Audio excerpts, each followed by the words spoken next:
Dear Square, mind if we call you Square? It just reminds us of the good old days, when it seemed like you could do no wrong. You've been our intrepid guide through mystical worlds, labyrinthine dungeons, and the occasional wacky sideshow over the years. But it seems as of late that the magic behind the fantasy has all but dried up.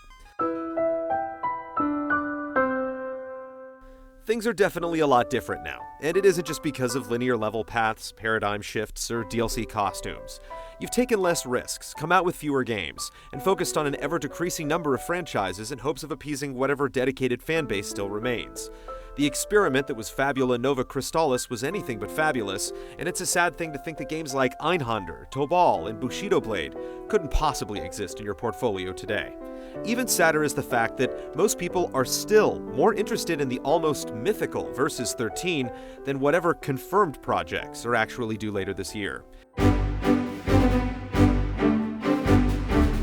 An important thing to remember is that sacred cows shouldn't be sacred, and a developer should have the room to explore and grow.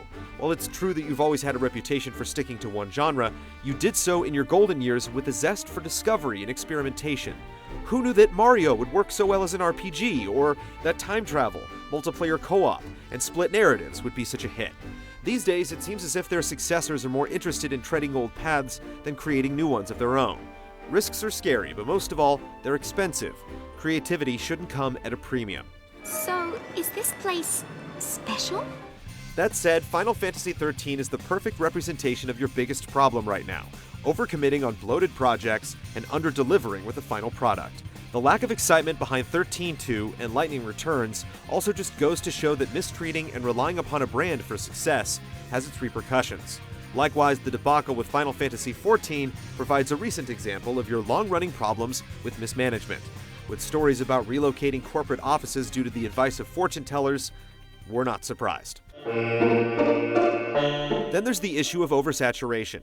There's a bit of a problem when there are twice as many spin-offs and subgames than numbered titles in the Kingdom Hearts franchise. At one point, it seemed like the series just might have been able to surpass Final Fantasy in terms of popularity. These days, it's only infamous for sending fans on a wild goose chase in terms of both story and games to purchase. The flood of lackluster mobile games and re-releases also bears mentioning. There are only so many times we want to buy Final Fantasy IV. Riku, please.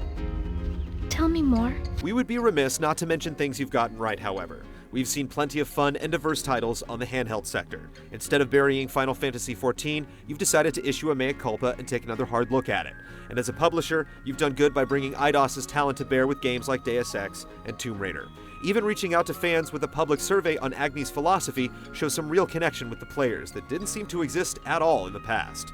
For the record, we do hope that the next Final Fantasy game does switch it up in the same fashion.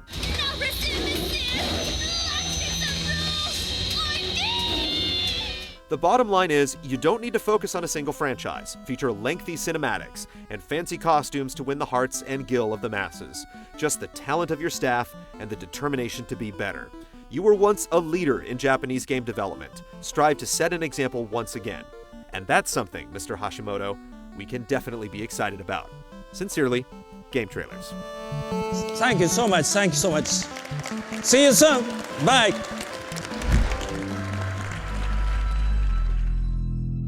See all of our shows and game reviews now on the brand new GT app on Xbox Live and the GT Originals iOS app too.